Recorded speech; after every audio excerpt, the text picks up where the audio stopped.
This channel does not promote any violent, harmful, or illegal activities. All content provided by this channel is meant for an educational purpose only. হঠাৎ তিন মন্ত্রী এখানে এসে উপস্থিত, অমর আকবর Antony.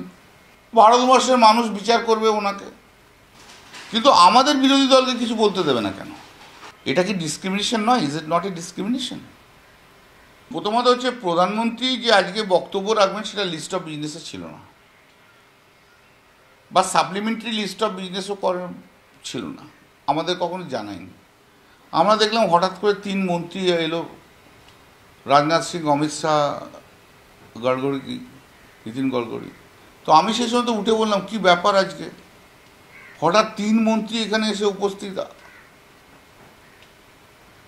কেন রয়েছে?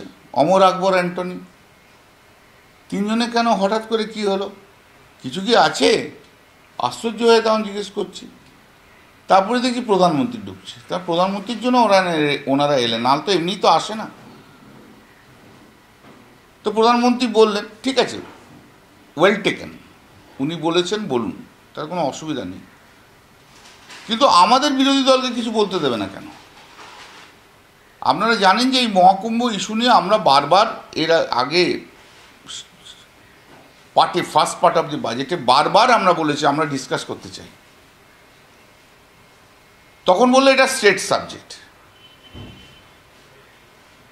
যদি স্টেট সাবজেক্টই হয় তাহলে প্রধানমন্ত্রী কি করে মহাকুম্ভ নিয়ে বললেন? আমাদের তাহলে বলতে দেওয়া হচ্ছে না কেন? এটা কি ডিসক্রিমিনেশন নয়? Is it not a discrimination? যদি প্রধানমন্ত্রীর ভয়েস ভারতবর্ষের মানুষের কাছে পৌঁছয় মহাকুম্ভ নিয়ে, তাহলে বিরোধী দলের ভয়েসও কেন ভারতবর্ষের মানুষের কাছে পৌঁছবে না? এই যে দেয়া হলো না, এটা it is unfair, it is discrimination.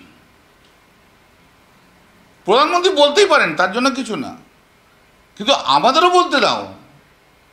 এক্সপার্টই তো কিছু হতে পারে না, ওয়ান সাইড শো তো হতে পারে না। গণতন্ত্রে কি ওয়ান সাইড শো?